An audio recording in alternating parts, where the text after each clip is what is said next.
За манайд Айкуг брендийн одоо вок тоогоос гадна ийм өөр төрлийн тоогоо байдаг.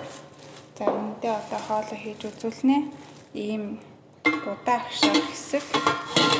Тэрээс нь ийм жигнэр хэсэгтэй байгаа. Тэгээд тавчин гэсэн үг. За ийм хэсгээс бүрдсэн 4 литрийн батамчтай. За ийм тоогоо байна. За эхлээд одоо ус тосгүйгээр хоолой хийх гэж байна.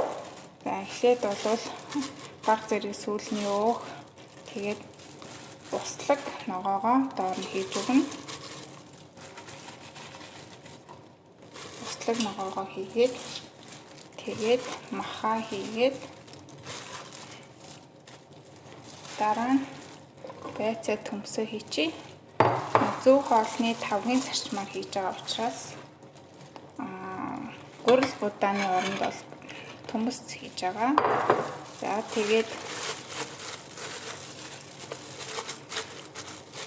ногоон урамлаа хийгээд улаан чинжүү хулуу хийж байгаа. За тэгээд хасаан 1200 учраас 600 дээр хасааж өгнө гэсэн үг. За тэгэнгүүтээ тоогоогоо халаад ирэнгүүт нь хамгийн бага дээр нь тавьж өгөөд тэгээд 45 минут хүлээнэ. За хоолоо гаргаад уулзъя.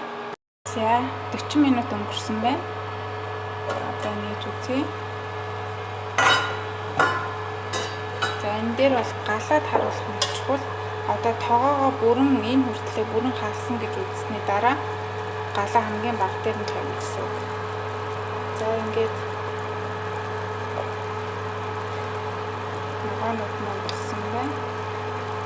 За доороо бас энэ нөгөө ямар ч ус хийгээгүй өөрийнх нь шүл байгаа.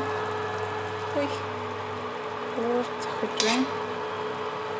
За ингээ хоол маань бэлэн боллоо. Одоо амтрах нь иднэ.